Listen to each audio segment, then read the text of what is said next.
Bonjour à tous, j'espère que vous allez bien. Je fais cette petite vidéo pour les élèves de 6e qui doivent rester à la maison, que ce soit la classe de 6e D qui doit intégralement rester à la maison ou les nombreux élèves de 6e A qui restent aussi à la maison parce qu'ils sont cas contact. Du coup, je vais faire des petites vidéos, 3 petites vidéos pour expliquer un petit peu ce que j'ai fait en cours avec les élèves qui sont présents. Donc, première petite vidéo, c'est un exercice rapide qu'on a fait en début de séance aujourd'hui, qui consiste à compléter ces égalités. Donc, on a la consigne qui nous dit U désigne la longueur des bancs d'unité que tu as dans ton enveloppe, c'est-à-dire que là, pour le coup, pour s'aider, on peut reprendre les bancs d'unité que chaque élève a dans son cahier, dans la petite enveloppe, dans son cahier. Et grâce à ces bancs d'unité, on va essayer de compléter ces égalités. Alors la première égalité, on a 1/6 de l'unité plus 1/3 de l'unité, et on me demande combien ça fait. Vous pouvez mettre la vidéo sur pause pour essayer de chercher par vous-même. Je vais compléter avec la correction en expliquant un peu comment il faut faire. 1/6 d'unité. Je vais prendre du coup la bande avec mes différents sixièmes. Donc du coup, je vais prendre 1/6 de l'unité auquel je vais rajouter 1/3 de l'unité. Donc du coup, je prends ma bande 1/3 de l'unité et je vais rajouter, donc du coup, je vais prendre 1/6 auquel je vais rajouter 1/3 de l'unité. Donc du coup, en fait, c'est ça le résultat, c'est ça qui m'intéresse. 1/6 plus 1/3. Et en fait, je vais essayer d'exprimer avec une seule fraction ce que ça représente. Donc là, de manière assez rapide, je vois que si je fais 1/6 plus 1/3, et bien en fait, c'est la même chose que 1, 2, 3/6. Donc je pourrais très bien écrire comme résultat que 1/6 de l'unité plus 1/3 de l'unité, ça fait en tout 3/6 de l'unité. On peut même aller au-delà et essayer de comparer avec les autres bancs d'unité. Par exemple, si je prends cette bande d'unité là, et bien en fait je m'aperçois que 1/6 plus 1/3 coïncide exactement avec la moitié de l'unité, un demi de l'unité. Donc on aurait très bien pu écrire 3/6 de l'unité, ou alors le résultat final, un demi de l'unité. Le défi est un peu plus dur. On me demande d'ajouter 3/4 de l'unité plus 1/3 de l'unité. Je prends mes petites bandes d'unité. Ici, j'ai la bande d'unité avec les quarts, donc je veux 3/4. 1/4, 2/4, 3/4. Auquel je vais rajouter à la fin 1/3 de l'unité. Donc en fait, je veux tout ça. Je veux 3/4 d'unité plus 1/3 de l'unité. Déjà, première petite remarque, j'observe que, en fait, en sachant qu'une bande représente toute mon unité, première chose, 3/4 plus 1/3, est-ce qu'on est plus grand ou plus petit que une unité? Est-ce qu'on est plus grand ou plus petit que 1? Et bien là, si je rajoute 1/3, vous voyez, je dépasse la bande d'unité initiale, donc je suis bien plus grand que 1 si j'additionne les deux parties.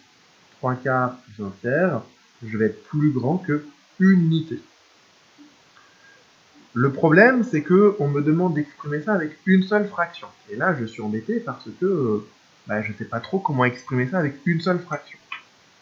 Du coup, l'idée qu'on a eue en classe avec les élèves qui étaient présents, c'était de prendre les autres bancs d'unité et puis d'essayer de voir si j'arrivais à avoir une correspondance. Par exemple, est-ce que 1/3, je peux l'écrire avec des dixièmes.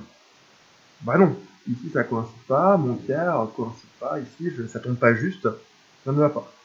Le quart, pareil, je ne peux pas non plus exprimer mon quart en dixièmes. Donc du coup on a dit que les dixièmes ça n'allait pas. On a tout essayé en classe. On a essayé les demi, donc les demi ça n'allait pas non plus, parce que pour les tiers ça marchait pas bien. On a essayé les cinquièmes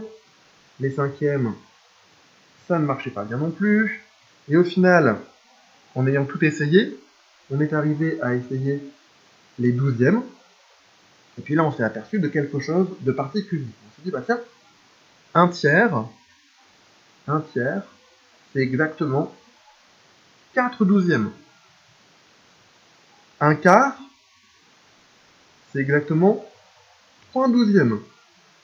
Donc au final, si je mets ma bande des douzièmes en dessous de mon travail, et bien là, j'ai déjà tous mes 12 douzièmes ici. Donc je vais avoir 3 douzièmes là, 3 douzièmes là, 3 douzièmes là. Donc ça en fait déjà 9 en fait. À vrai dire, ce qu'on a dit en classe, c'est que les 3 quarts d'unité font déjà 9 douzièmes. Du coup, les 3 quarts d'unité font déjà 9 douzièmes d'unité. Ensuite, le tiers, bah, il faut que je rajoute un tiers d'unité. On a dit que c'était 4 douzièmes d'unité. Ici, 1, 2, 3, 4. Et que du coup, bah, en tout, mes 9 douzièmes plus mes 4 douzièmes d'unité, en fait, au final, j'en avais 13 en tout. Donc 9 plus 4, 13 douzièmes d'unité en tout, ici, pour pouvoir exprimer cette égalité. Donc voilà le travail qu'on a fait avec les bandes d'unité ce matin. J'ai posé la question à la classe ensuite. La question suivante. Est-ce vrai pour n'importe quelle longueur de bande d'unité? Et j'ai posé la question, est-ce que si on avait utilisé une autre longueur de bande d'unité, là, je vous rappelle, on est toujours avec celle-ci, mais si j'avais utilisé une autre longueur de bande d'unité, est-ce qu'on aurait eu les mêmes résultats? Est-ce que si j'avais pris un sixième d'une autre bande d'unité, plus un tiers d'une autre bande d'unité, est-ce que ça aurait fait un demi de cette même bande d'unité? Et puis en fait, plus généralement, j'ai posé la question, imaginons des choses de la vie courante, un sixième de tablette de chocolat, je prends un sixième de ma tablette de chocolat, plus un tiers de ma tablette de chocolat, est-ce que c'était bien la moitié de ma tablette de chocolat? Ou est-ce que si je prends un sixième de ma bouteille de coca, plus un tiers de ma bouteille de coca, est-ce que ça fait bien la moitié de ma bouteille de coca? Et on s'est aperçu que, à chaque fois, peu importe ce que je prends, ça fonctionne quand même, l'égalité fonctionne quand même. Un sixième de tablette de chocolat, plus un tiers de tablette de chocolat, bah, effectivement, ça fait bien la moitié de ma tablette de chocolat. Et dans la mesure où ces égalités fonctionnent, quelle que soit l'unité que je prends à la base, quelle que soit l'unité de longueur ou l'unité de surface ou la bouteille que je prends, dans la mesure où ça fonctionne tout le temps, eh bien on a écrit le bilan suivant. On a écrit le bilan. On a vu que 1 sixième d'unité plus un tiers d'unité, c'était donc un demi de l'unité, et que cette égalité était vraie, quelle que soit l'unité U choisie à la base. Les mathématiciens écrivent alors, tout simplement, cette égalité de nombres, 1 sixième plus 1 tiers est égal à 1 demi, donc on a cette égalité de nombres que les mathématiciens peuvent écrire en s'épargnant d'écrire le U à chaque fois, puisqu'en fait ça vaut pour n'importe quelle unité choisie à la base. Avec du coup la possibilité d'écrire plus rapidement, plus simplement cette égalité. Voilà pour ce premier travail sur les fractions. L'idée c'est voilà, d'essayer de regarder un petit peu les petites vidéos et puis de compléter. Donc ici, il n'y a pas besoin de matériel, tout est à écrire dans le cahier. Donc j'invite les élèves à écrire ce bilan dans vos cahiers partie nombre. Et puis voilà pour cette première vidéo. 2 autres vidéos par la suite, où là il y aura besoin un petit peu de matériel, mais j'expliquerai ça par la suite. Merci.